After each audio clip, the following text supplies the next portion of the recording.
We want to be with y'all for real. So I took my helmet off and laid the batons down. I want to make this a parade, not a protest. So you put down your stuff and you're walking with everyone. And what is the reaction among people around you? It was electric. You had people that had no faith. And in one moment, they saw that the police were with them. And again, I'm not a hero. I'm not somebody that wants to get any attention individually, but you know, it takes police leadership. It takes experience and training, but more importantly, it takes the heart of a human being to show love and dignity and respect for another human being. And all the folks wanted was someone to hear them, not to just whisper words. And it takes cops to come from behind their desks, from outside their conference rooms, from outside their podiums, from the top down, and to go into the community. And I can tell you this too.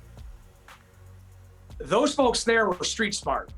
And when you are in a community and you try to say something and it doesn't come from here, folks pick it up quick. Mm-hmm. And they knew that the heart was right because I grew up in jail. I grew up as a police officer. 27 years tomorrow is my anniversary. So I understand people. I've been on the mission field. I understand pain. And all I wanted is these folks to just know that I'm here for you. These cops are here for you. And 800,000 cops around the United States are here for you. And that's what they took in. I'm telling you, we talked all the way 1.5 miles. We hung out back at the Target store. And the last 2 days, we had demonstrations, 0 arrests, 0 fires, and 0 injuries. Let's walk!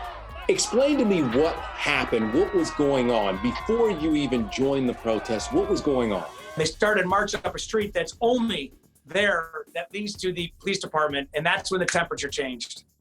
Everybody felt it. You could hear the dispatch that was putting out where they're moving, increase in anxiety. People got their battle gear on, myself included. I'm a frontline leader, so I'm out there. And I saw this whole thing happen, and I seriously thought to myself, how did we get here? Like, of all the good we've done we've overcome so much in Flint. We did all this good, and in one instant, it was gone. The trust in police went from hero to villain. And I saw the tension, and I could feel the anger. And as the line was there to push against the people, you know, it was ready to pop. And you know, there was fear on the protester side, and there was fear on the cop side because we know what the potential is.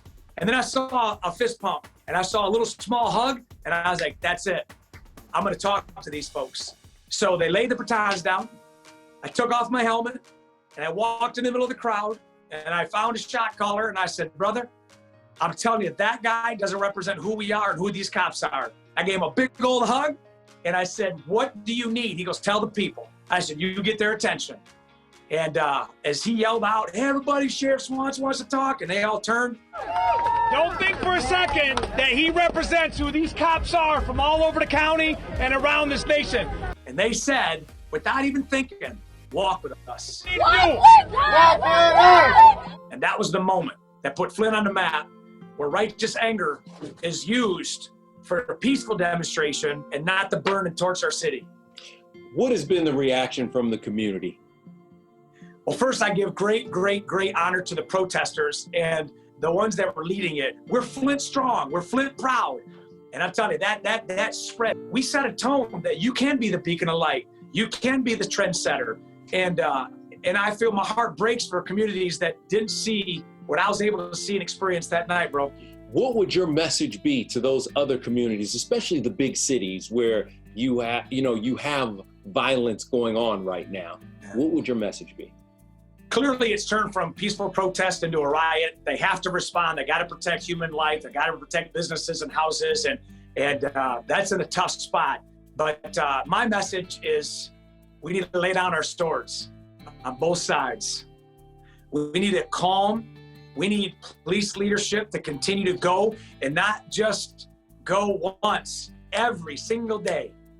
We need to root out bad cops, because there's no such thing. You can't have a bad cop on your office or in your department. You got to get them out. And when that means get them out, that means fire or charge, get them out. For the protesters, give them a chance to speak.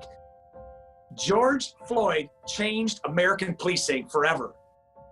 Above all the things that happened, he was the pinnacle of all those other unnecessary deaths that we've seen since the 90s and before. But that was the tipping point. People said enough is enough, and it's time to make change. And I'm telling you, from a cop's perspective, the burden falls on us. The burden falls on us.